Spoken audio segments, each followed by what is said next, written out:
Hello, I'm the Dapper Man, and this is going to be my review for Downhill. Downhill is a remake of an older film. The title of that movie, I'm not going to say.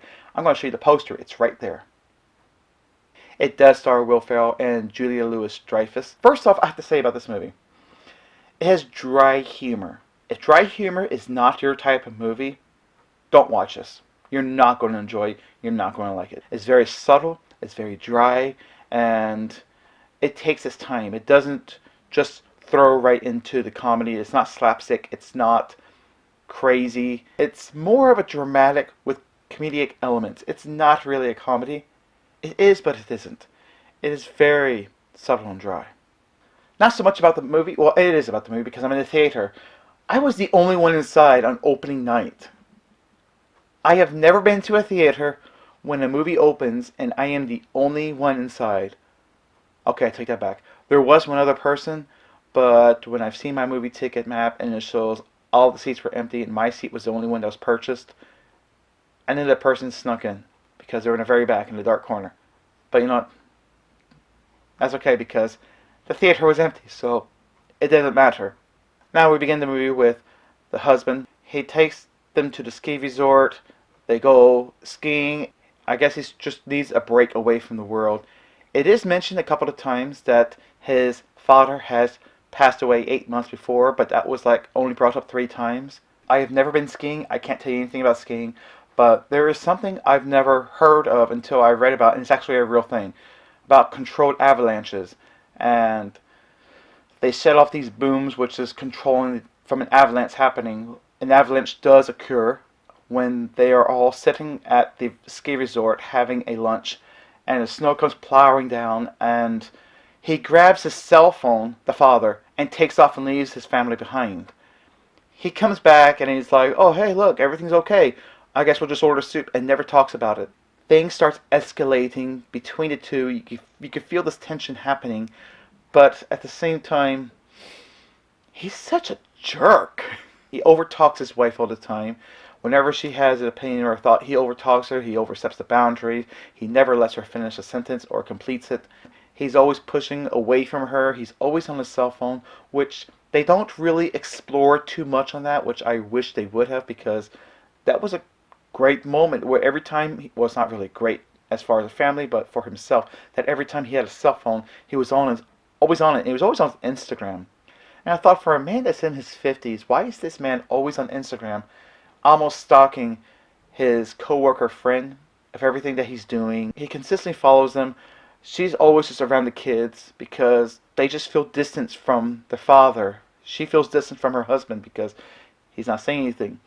You could tell that the things they have between them is not very well. And it feels so awkward just watching these things happen. And things just go further and further downhill. No pun intended. The best thing in this movie is Julia Louis-Dreyfus. She is the best. She has the most weight in this film. Trying to keep the family together, the range of emotions, of holding the anger inside, keeping it contained, but not releasing it. And I'm afraid that because this movie is not really well known and people don't really know about it, that her role will just be completely overlooked. And I think she's the best thing about this movie. I didn't watch the original. People have said to me online that you have to watch the original, and I tend to, but I haven't seen it on DVD or Blu-ray, so I'm probably going to have to go online to watch this movie. I know. I need to move up in the world. What exactly is Pete's occupation? Pete, who is the father of the husband.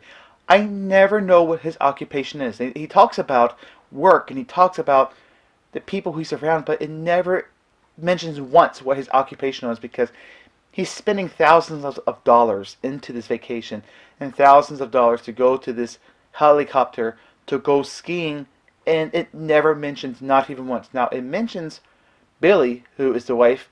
Her occupation is a lawyer, and that's because of a fight that came up. But it never, ever mentions what his occupation was. And for some reason, that bothered me. I don't know why. It did. It shouldn't, but it did. His character could have been replaced by anyone. Who cares? I mean, it was okay. It really could have been literally played by anyone. And this film is okay. It's not something I would just go to a theater and watch. You may just want to wait in time for Netflix or Redbox or whatever it is because it wasn't really that exciting to see, and it was okay. It does bring up some great topics about the marriage and relating to each other and actually discussing when something tragic happens with each other instead of being distant about it. I've seen it happen with my own family. Being distant is not a cure, it's not a remedy. It's actually inflicting more pain. Talk to each other. So I would say that would be a topic is communication. Maybe that's why they put it in Valentine's. Maybe they think people need to communicate more. I don't know. I just know this is not really a romantic type of film. The film is rated R, and here's the reason why it's rated R. And that is my review.